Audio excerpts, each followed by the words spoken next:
Hi, I'm Vanessa from SpeakEnglishWithVanessa.com. Are you ready to imitate the most important sentences in English? Let's talk about it. Today we're going to talk about the 10 most important sentences in English, at least according to me. And because you use these sentences a lot, all the time in daily conversation, it's a great opportunity to practice using them naturally and pronouncing them correctly. So if you say them 3 or 4 times each day, you want to make sure that you're pronouncing them correctly, and that's what we're going to do today. Your challenge today is to try to imitate and repeat exactly what I say. I don't care if you're on the train, if you're at work and your boss is looking at you. I don't care where you are. It's your job to speak out loud, because if I say them, it's okay, but I already know how to say them. So it's your job to practice and to use those pronunciation muscles to the fullest. All right, let's start with the first sentence. Hey, how's it going? Pretty good.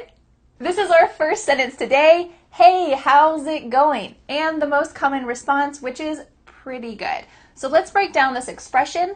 Hey, pretty clear. Can you repeat that with me? Hey. Then the next part, how's it going?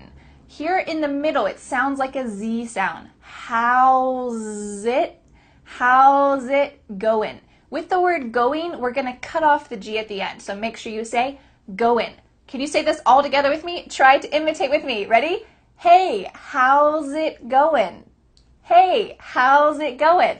I'm going to pause in just a moment after we practice the reply. The reply is pretty good. Pretty good. Now, if you want to sound like an American, the word pretty, even though it has T's, it's going to sound like a D sound. So try to say it with me. Pretty, pretty, pretty. And then that final word, good. Good. Make sure that your lips are kind of out a little bit. Good. Good. Can we put it all together? Pretty good. Pretty good. Okay, let's try to imitate this full sentence together and the reply, and then I'm going to pause so that you can say it yourself out loud no matter where you are. All right, let's say it together. Hey, how's it going? Pretty good. Hey, how's it going? Pretty good. All right, I'm going to pause and it's your turn. Go ahead. Great work. Let's go on to the second sentence. The second sentence is, do you want to go? Do you want to go?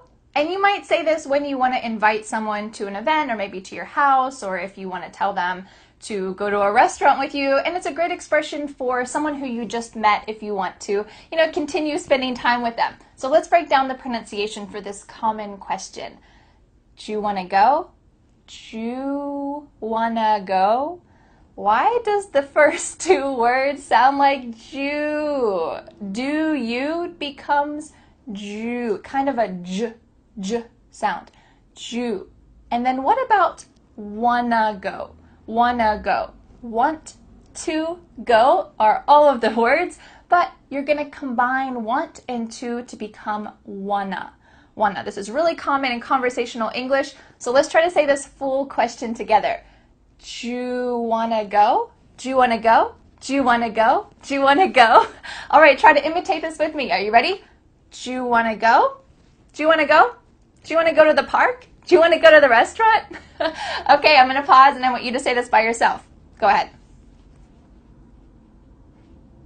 Great work. Let's go on to the third sentence. The third and fourth sentence are, I'm not sure and I don't know. These both mean the same thing, but the first one, I'm not sure, is a little more casual, and you might use this more in daily conversation. So if you say it quickly, it sounds like, I'm not sure. I'm not sure. I'm not sure. Let's break this down. Listen carefully, especially to that second word, not. I'm not sure. I'm not sure. Do you hear the T sound? I'm not sure? Not really. Often in daily conversation in fast English, the T at the end of words is cut off. So your tongue is going to be at the top of your mouth, almost going to make the T sound, but there's no air that comes out. So let's practice saying this, especially with that T stopped at the top of your mouth. Can you do it with me? I'm not sure. I'm not sure.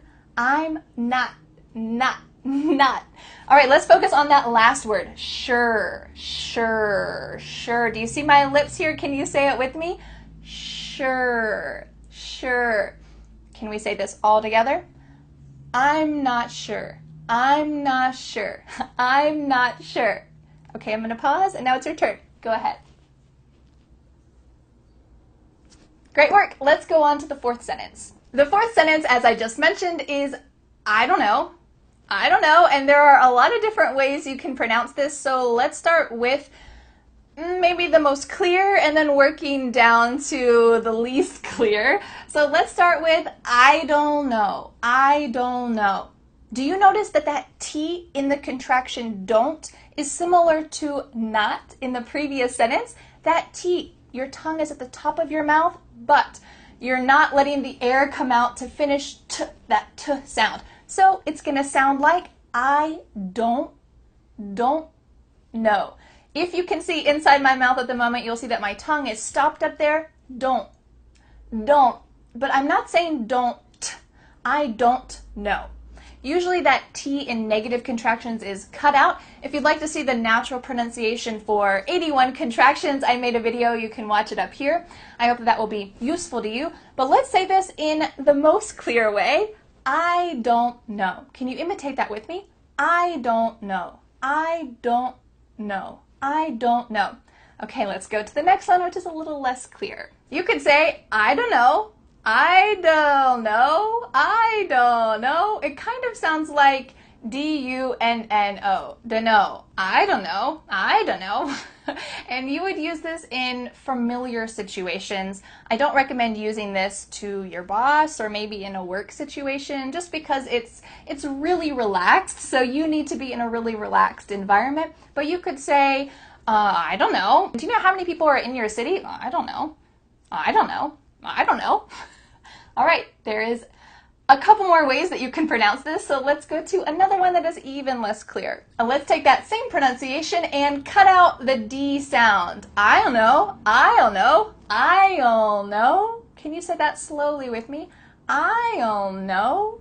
It sounds weird when you're saying it slowly, but don't worry. When you say it quickly, it's perfectly natural. I don't know. I don't know. I don't know. There's no D sound here. I don't know, like the previous two. Instead, you're just cutting that out. I don't know. Okay, let's go on to the last one. And it is the least clear, but native speakers will definitely understand what you're saying. In this final way to pronounce I don't know, you're really going to be cutting out all of the words and you're just going to be leaving some sounds in some intonation. So you're going to say, It seems really strange to just say this by itself, but trust me, native speakers say this a lot. So I'm going to say it slowly, and I want you to try to imitate my intonation. Imagine that you're kind of riding this wave of intonation, and you're going to say it exactly with me, and then I'm going to pause, and we're going to practice these clear and unclear pronunciations together. All right, are you ready? Can you imitate with me? Let's say someone asks you, how long has Vanessa been teaching online?